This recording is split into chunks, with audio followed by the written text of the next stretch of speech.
Devenez consciemment un avec Dieu et vous aurez tout accompli. Imaginez à quoi ressemblerait votre existence si vous étiez en permanence en possession de tout ce que vous désirez. Qu'il s'agisse des possessions matérielles, de relations harmonieuses, de la parfaite santé, d'une bonne et bénie profession, etc. Une existence féerique, n'est-ce pas?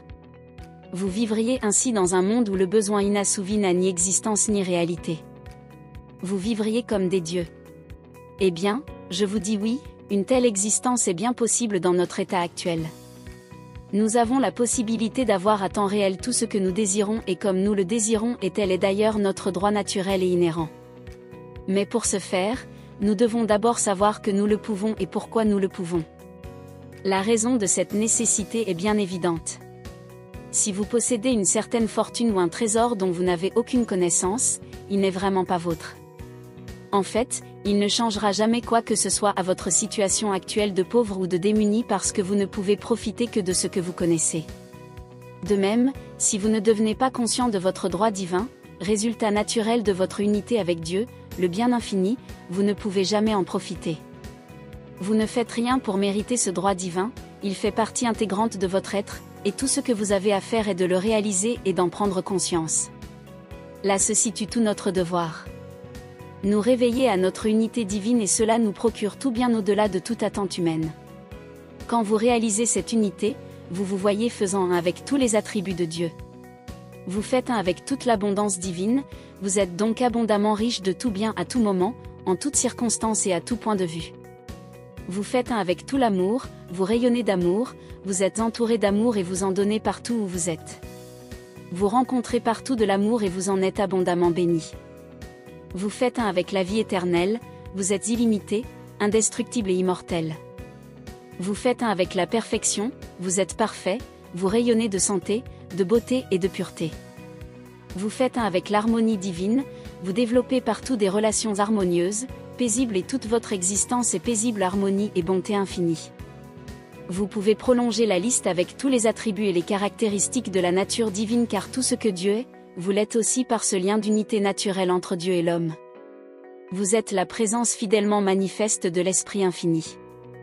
Et plus rien n'est important ou n'a de valeur que vous, que votre être quand vous devenez conscient de cette unité. Tout le pouvoir dont a fait preuve Jésus-Christ lui venait de son unité consciente avec Dieu. Il dit « Mon Père et moi, nous sommes un, le Père aime le Fils et lui montre toutes choses, je ne puis rien faire de moi-même, selon que j'entends, je juge, et mon jugement est juste. » Il entendait et voyait de Dieu, de sa source infinie. Et cette possibilité d'écoute et de vision lui venait de son unité consciente avec Dieu. Il n'est pas devenu un avec le Père, il était toujours un avec lui tout comme vous et moi, mais il en est devenu si conscient qu'il n'était plus conscient d'aucune autre réalité, d'aucun autre lien. Il dit par ailleurs de n'appeler personne sur terre Père, car continua-t-il, un seul est votre Père, celui qui est dans les cieux, Dieu. Cette connaissance de lui-même et de sa relation avec Dieu lui procurait tout bien à tout moment. Nulle part, Jésus n'a été mentionné avoir manqué de quoi que ce soit. Il ne pouvait lui en être autrement car il était toujours en présence de Dieu, de tout bien, et nous le sommes aussi.